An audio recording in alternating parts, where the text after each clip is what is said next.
Bienvenidos al curso de naturopatía, módulo número 3, los cloroplastos y algunos conceptos de las células veremos hoy. Pero antes, quería una reflexión compartir con ustedes. ¿Sabían ustedes que la neurogénesis es una ciencia dedicada al estudio de las neuronas y su regeneración? ¿Sabían ustedes que hasta hace poco tiempo, hasta los 35 años, se suponían que las neuronas, es decir, el aspecto intelectual, el aspecto del pienso, se reproducían hasta los 35 años y luego dejaban de reproducirse, razón por la cual había una pérdida neuronal y esto llevaba como consecuencia pérdida de atención, pérdida de memoria? Sin embargo, lo más reciente es que las neuronas se siguen regenerando. Pero ¿saben cómo se regeneran esas neuronas? Solamente si el entorno al que están sometidos es un entorno donde tienen desafíos. ¿Los desafíos cuáles son? Nuevos conocimientos. Los desafíos son salir de la rutina. Los desafíos son entrenar el pienso.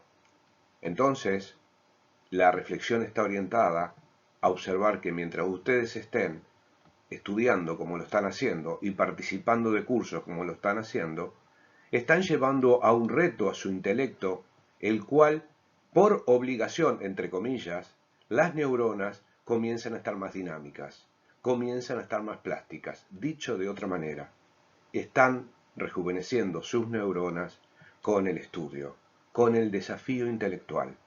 O sea que físicamente se puede envejecer, sin embargo la neurogénesis dice de que puede estar tan activo nuestro cerebro en la medida que le presentemos diferentes desafíos. Pues bien, esto es un desafío, el conocimiento es un desafío. Continuemos allí, con el concepto que tenemos, con la idea que tenemos en nuestra universidad virtual.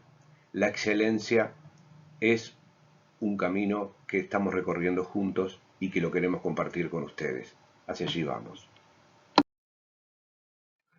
Los cloroplastos son unos orgánulos celulares exclusivos de las células vegetales. Los cloroplastos tienen la capacidad de multiplicarse por división, al igual que las mitocondrias.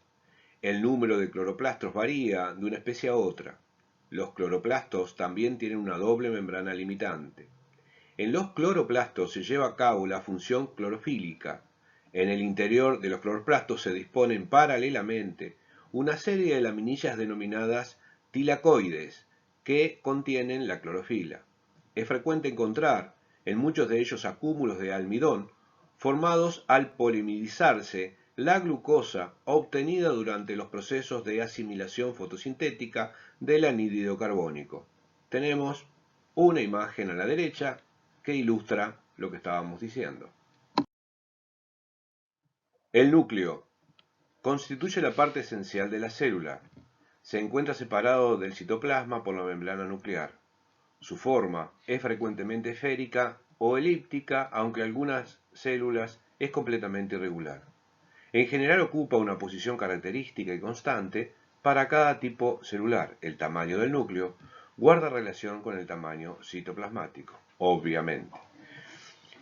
Tenemos a la derecha una imagen con los elementos que estábamos hablando, una ilustración donde tenemos el ribosoma, el nucleolo, cromátida de ADN y la membrana nuclear.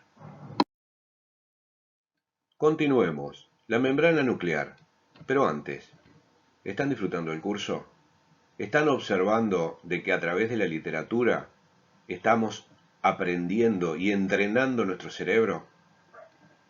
Tal vez sea otra de las formas que tiene nuestra universidad virtual de hacer mejores personas y de hacer mejores profesionales.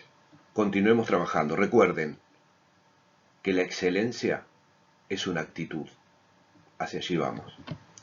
La membrana nuclear es la membrana que envuelve al núcleo. Hay en ella dos unidades de membrana, una interna y otra externa. La capa externa es porosa, mientras que la capa interna es continua. Un detalle importante es que en la superficie externa de la membrana hay una gran cantidad de ribosomas.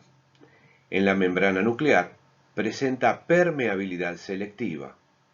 A la derecha tenemos la imagen que hace referencia a lo que estábamos hablando. Otro de los organelos que hay en la célula es el aparato de Golgi. Está formado por una serie de saquitos aplanados dispuestos unos encima de otros. Su función consiste en la elaboración de moléculas. Estos saquitos se fragmentan y convierten en pequeñas vesículas donde se encuentran las sustancias que ha formado la célula y que salen al exterior. Otros. Las células vegetales contienen granos de almidón como sustancia de reserva. En la célula joven hay vacuolas pequeñas que más tarde se fusionan formando una vacuola grande que contiene jugo vacuolar con sustancias en disolución. Tenemos una ilustración del aparato de Golgi hacia la derecha. Granos de aleurona. Al secarse las vacuolas aparecen frecuentemente granos de aleurona, sustancia de reserva alimenticia de naturaleza albuminoidea que el embrión de la semilla utiliza durante la germinación.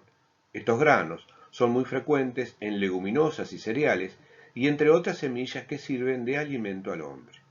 Las células vegetales tienen otras muchas sustancias como aceites, azúcares, ácidos. Sobre la derecha tenemos una imagen al respecto. Lignina, suberina y cutina. Aunque en las plantas la membrana celular típica es de celulosa, a veces puede quedar impregnada de sustancias minerales u otras sustancias, como lignina, que es muy consistente y forma el leño, suberina, que es impermeable y forma el corcho, y cutina, que cubre los tallos jóvenes y las hojas.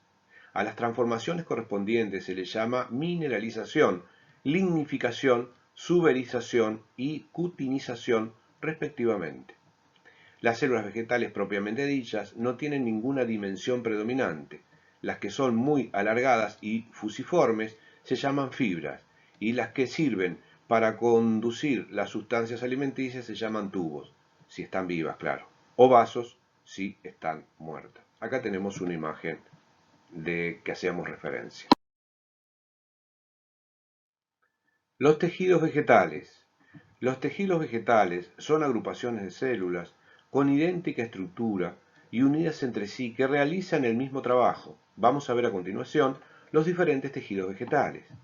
Los meristemas o tejidos formadores son un conjunto de células meristemáticas pequeñas que continuamente están dividiéndose para formar otros tejidos y se encuentran a. En los extremos de los tallos y las raíces. Son los responsables del crecimiento longitudinal tanto del tallo como de la raíz. Son los llamados meristemas primarios. Tenemos una imagen a la derecha con las diferentes partes que lo indican claramente. Recuerden que estamos hablando de la diapositiva anterior, que estamos hablando de merisquemas y tejidos formadores. Vamos a hablar ahora de cámbion y felógeno, en el interior del tallo y de la raíz, originando el crecimiento en espesor de ambos. Es ahí que intervienen. Son los meristemas secundarios, cámbion y felógeno. Ambos contribuyen a engrosar la raíz, es decir, toma mayor dimensión, y el tallo, añadiendo tejidos conductores y parenquimáticos en la parte central y tejidos superficiales y parenquimáticos en la corteza. El cámbion se encuentra en la parte central, en el floema y xilema. Los tejidos adultos que origina hacia adentro forman más xilema, el leño. Lo que origina hacia afuera forman más floema, el liber. El felógeno se encuentra en la corteza, en las plantas adultas. Las células que produce hacia el interior, felodermis, se transforman en parénquima. Las exteriores, feloma, se transforma en suber o corcho. Los parénquimas están formados por células que tienen gran actividad fisiológica, entre las cuales hay espacios intercelulares que se comunican entre sí y sirven para formar una especie de atmósfera interior de la planta. Son de dos tipos. Uno se encuentra en los tallos jóvenes y las hojas y está formado por células verdes que sintetizan los alimentos orgánicos mediante la fotosíntesis. Es el parénquima asimilador o clorofílico, que en el haz de las hojas se llama parénquima en empalizada, porque las células están unidas formando una especie de empalizada, y en el en vez se llama parénquima lagunar, porque entre las células hay grandes espacios. Puedes verlos en el dibujo correspondiente al corte transversal de una hoja en el apartado 7.2 de este manual. Tenemos una imagen a la derecha de su pantalla. Parénquima almacenador. El otro se encuentra en los frutos y en órganos subterráneos, raíces, rizomas, tubérculos, bulbos, y está formado por células sin clorofila.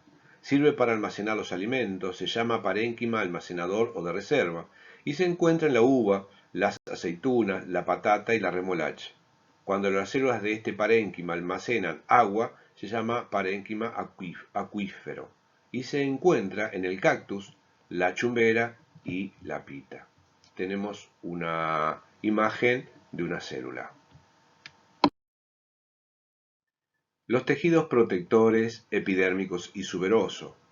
El tejido epidérmico se encuentra revistiendo las hojas y los tallos jóvenes.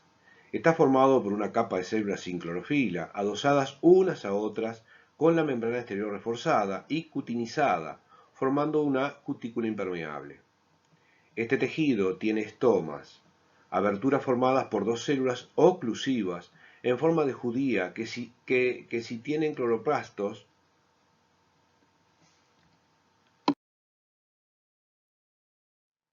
esta es la segunda parte. Recuerden que en la diapositiva anterior hablamos de los tejidos protectores, epidermis y suberoso. Ahora hablaremos del suberoso.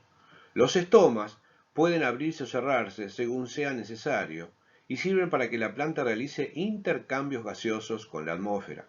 Algunas células epidérmicas se modifican transformándose en pelos o en aguijones, como es el caso rosal con las espinas que todos conocemos. El tejido suberoso se encuentra en los tallos y raíces de más de un año. Está formado por capas de células muertas que tienen la membrana suberizada y entre las cuales hay unas perforaciones llamadas lenticelas, que sirven para el paso del aire.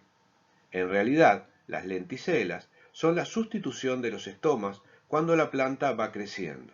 Este tejido forma la corteza de los árboles y en el alcornoque, que es el corcho, el árbol del corcho, está muy bien desarrollado. Tenemos imágenes sobre la mano derecha.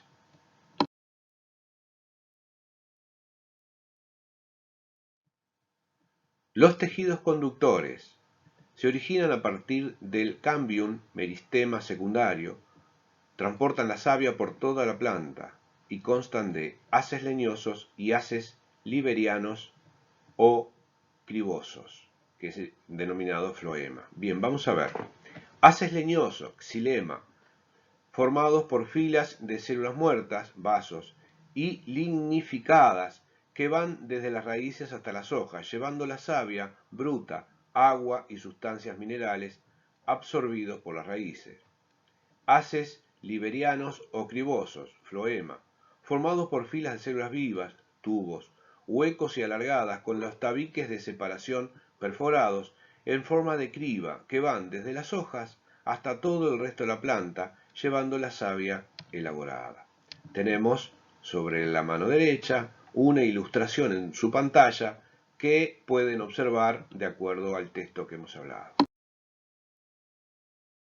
Los tejidos de sostén forman el esqueleto de la planta y sus células tienen las paredes muy gruesas y resistentes.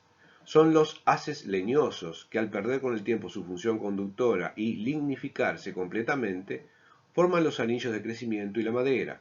Por eso en los cortes transversales de los troncos de los árboles podemos ver diferentes anillos que son esos haces leñosos que hace referencia.